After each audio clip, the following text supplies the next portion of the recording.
주님의 은혜가 충만하시길 바라겠습니다. 오늘 말씀은 마가복음 14장 72절 말씀입니다.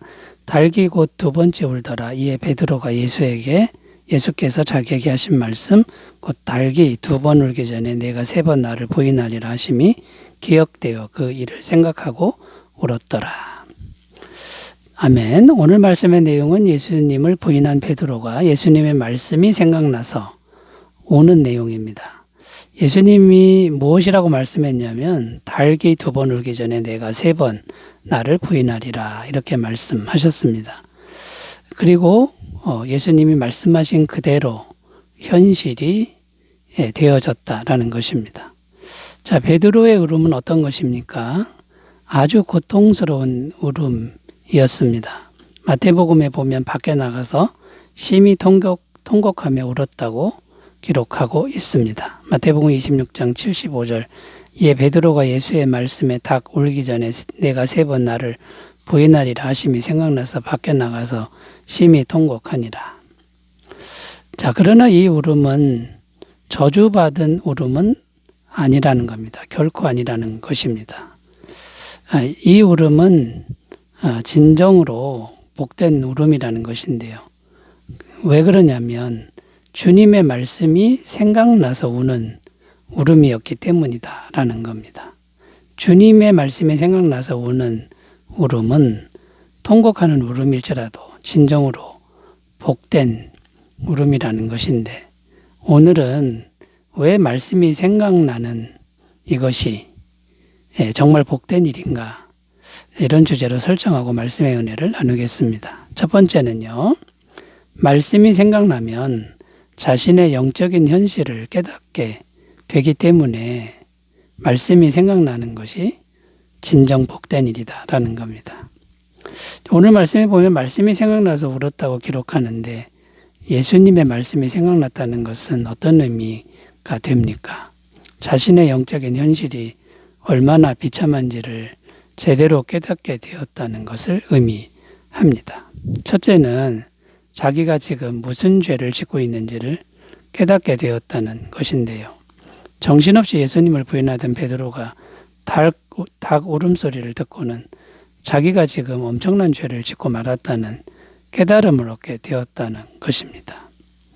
그러니까 자기가 죄를 지면서도 죄라고 깨닫지를 못했다는 것이죠. 자, 자기가 죄를 지은 것을 깨닫게 되면 어떻게 되는 겁니까? 죄를 깨닫게 되면 예수님께로 돌이킬 수 있다는 것입니다. 만약에 죄를 깨닫지 못하면 돌이키지 못하고 계속 멸망길로 갈 수밖에 없다는 것이죠. 우리도 인생을 살다 보면 정신없이 죄를 지면서도 죄를 깨닫지 못할 때가 있다는 것입니다. 그때 말씀이 생각났다고 하면 우리는 회개를 할 수 있다라는 것이죠. 회개만 하면 살 길이 열린다라는 것입니다. 요한일서 1장 9절 만에 우리가 우리 죄를 자백하면 그는 미쁘시고 의로우사 우리 죄를 사하시며 우리를 모든 불의에서 깨끗하게 하실 것이요. 회개만 하면 예수님께로 돌이키기만 하면 죄만 고백하면 깨끗해지고 산다라는 말씀입니다. 에스겔 18장 23절 주 여호와의 말씀이니라 내가 어찌 악인이 죽는 것을 조금인들 기뻐하랴 그가 돌이켜 그 길에서 떠나 사는 것을 어찌 기뻐하지 아니하겠느냐. 악인일지라도 돌이키기만 하면 살게 해주신다라고 하는 약속의 말씀이 되는 것입니다. 첫 번째는 자기가 지금 무슨 죄를 짓고 있는지 깨닫게 되는 은혜가 말씀이 생각나면 있다는 거고요. 두 번째는 자기라는 존재가 얼마나 믿을 수 없는 존재인지를 깨닫게 된다는 것입니다. 그러기에 말씀이 생각나는 게 복되다라는 것이죠. 베드로는 자신의 호언장담이 얼마나 부질없는 것인지를 알게 되었습니다. 깨닫게 되었습니다. 이것을 제대로 깨닫게 되면 어떻게 되는 겁니까? 더 이상 자신을 의지하지 않고 오직 하나님만 의지하게 되는 마음이 된다라는 것입니다. 하나님만 의지하게 되는 것, 하나님만 의지하는 그런 마음이 되는 것, 이것이 하나님이 정말 원하시는 한 가지라는 것이죠.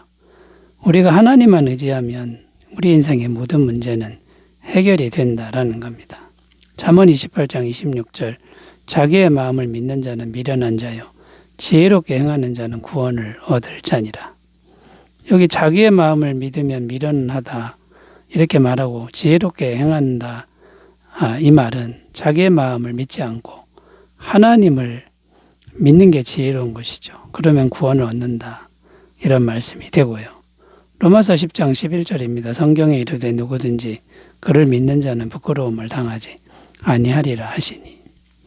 정말 우리 마음 중심에 주님을 믿는 믿음이 있다 그러면 부끄러움을, 수치를 절대로 당하지 않는다라고 하는 약속의 말씀이 되는 겁니다.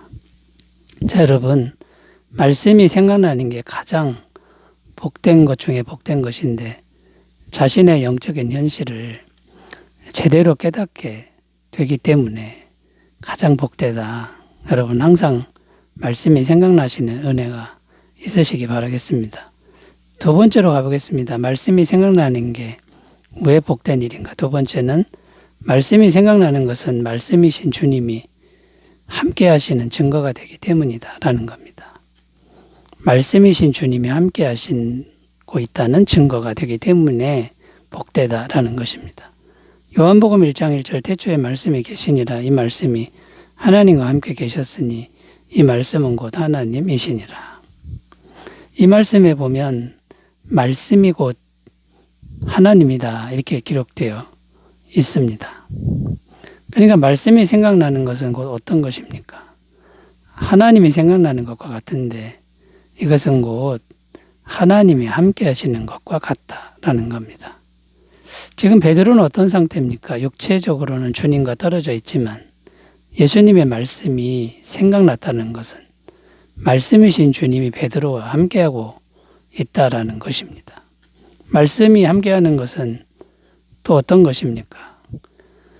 예수님의 영원하신 사랑이 함께하고 있는 것과 같다라는 것입니다. 왜냐하면 예수님의 말씀은 전부가 사랑이기 때문입니다. 예수님의 말씀은 사랑의 말씀이지 미움의 말씀도 아니고 생명의 말씀이지 죽음의 말씀이 아니라는 것이죠. 설사 우리를 책망하는 말씀일지라도 그것은 영원한 사랑의 말씀이다 라는 겁니다. 히브리서 12장 5절 6절 또 아들들에게 권하는 것 같이 너희에게 권면하신 말씀도 잊었도다. 일러스되 내 아들아 주의 징계하심을 경히 여기지 말며 그에게 꾸지람을 받을 때에 낙심하지 말라. 주께서 그 사랑하시는 자를 징계하시고 그가 받아들이시는 아들마다 채찍질하심이라 하였으니. 사랑하기 때문에 책망하는 말씀도 주신다는 그런 내용입니다. 자, 만약 정말 하나님이 사람을 버리셨다면 어떤 현상이 벌어집니까? 정말 하나님이 버리신 사람에게는 더 이상 말씀이 공급되지 않는다라는 거고 말씀이 공급돼도 절대로 들리지 않는다라는 겁니다. 아모스 8장 11절 주 여호와의 말씀이니라 보라 날이 이를지라 내가 기근을 땅에 보내리니 양식이 없어 주림이 아니요 물이 없어 가람이 아니요 여호와의 말씀을 듣지 못한 기갈이라. 말씀이 닫혀져 버리는 이때가 가장 위험한 때고 가장 저주받은 때라는 걸 우리가 꼭 기억하셨으면 좋겠습니다. 그러므로 오늘날 우리가 가져야 될 지혜는 무엇입니까? 말씀이 들리는 자리에 자꾸만 가야 한다라는 것이죠. 요한복음 5장 25절 진실로 진실로 너에게 이르노니 죽은 자들이 하나님의 아들의 음성을 들을 때가 오나니 곧 이때라 듣는 자는 살아나리라. 여러분 말씀이 잘 들리는 자리, 말씀이 생각나는 자리, 이분이 가장 복된 사람인 것을 꼭 기억하시고 말씀이 들리는 자리에 잘 가시기를 바라겠습니다. 마지막 세 번째 살펴보겠습니다. 왜 말씀이 생각나는 사람이 복된 사람일까요? 세 번째는 말씀이 생각나는 사람은 풍성한 복을 받기 때문이다라는 겁니다. 잠언 16장 20절 읽겠습니다. 삶과 말씀에 주의하는 자는 좋은 것을 얻나니 여호와를 의지하는 자는 복이 있느니라. 자, 이 말씀에 보면 말씀에 주의하면 좋은 것을 얻는다고 하는데 왜 그렇게 되는 것일까요? 말씀에 주의하는 것이 곧 하나님을 의지하는 것과 같기 때문입니다. 자, 그러므로 하나님을 의지하는 사람은 어떻게 되는 겁니까? 좋은 것을 얻는다. 곧 풍성한 복을 받는다. 이런 내용이 되는 겁니다. 시편 1편 2절 3절 오직 여호와의 율법을 즐거워하여 그의 율법을 주야로 묵상하는도다. 그는 시냇가의 시몬나무가 철을 따라 열매를 맺으며 그 잎사귀가 마르지 아니함 같으니 그가 하는 모든 일이 다 형통하리로다. 무슨 내용입니까? 말씀을 마음에 묵상하면 모든 일에 형통하게 된다라는 말씀인데, 왜 그러냐면 말씀을 묵상하는 것이 곧 하나님을 마음에 모시는 것과 같기 때문에 하나님의 복이 임한다라는 겁니다. 자, 지금 베드로는 굉장히 고통스럽고 통곡하며 울고 있지만 말씀이 들리고 있다라는 것이 이게 복된 일이다라는 겁니다. 지금은 겁쟁이고 배신자이고 실패자이지만 말씀이 들리니까 나중에 베드로가 어떻게 됩니까? 아주 풍성한 은혜를 받게 되었다라는 것이죠. 그 은혜 중에 첫 번째는 부활하신 주님이 직접 찾아오셔서 죄의 용서함을 주셨다라는 겁니다. 요한복음 21장 17절 세 번째 이르시되 요한의 아들 시몬아 내가 나를 사랑하느냐 하시니 주께서 세 번째 내가 나를 사랑하느냐 하심으로 베드로가 근심하여 이르되 주님 모든 것을 아시오매 내가 주님을 사랑하는 줄을 주님께서 아시나이다. 예수께서 이르시되 내 양을 먹이라. 또 두 번째 어떤 풍성한 은혜를 받았냐면 초대교회의 위대한 영적인 지도자가 되었다라는 것입니다. 사도행전 1장 15절 16절 모인 무리의 수가 약 120명이나 되더라. 그때에 베드로가 그의 형제들 가운데 일어서서 이르되 형제들아 성령이 다윗의 입을 통하여 예수 잡는 자들의 길잡이가 된 유다를 가리켜 미리 말씀하신 성경이 응하였으니 마땅하도다. 지금 초대교회 공동체에 베드로가 거의 지도자 역할을 하고 있는 그런 모습을 보여주고 있다라는 겁니다. 지금은 겁쟁이고 배신자이고 실패자인데 주님의 말씀이 계속 들리니 그 모든 실패를 극복하고 다시 용서함을 받고 성령의 충만함을 받고 위대한 영적 지도자로 변화되었다라는 것입니다. 자, 여러분 지금 삶이 아무리 힘들어도 말씀이 잘 들리는 자리에 가셔서 말씀을 듣고 말씀을 묵상하고 말씀을 생각하며 살아가는 복된 삶이 되시기 바라겠습니다. 기도합니다. 하나님 아버지, 우리 심령에 항상 말씀이 생각나도록 축복하여 주옵소서. 예수님의 이름으로 기도드립니다. 아멘. 은혜 충만하시기 바라겠습니다. 감사합니다.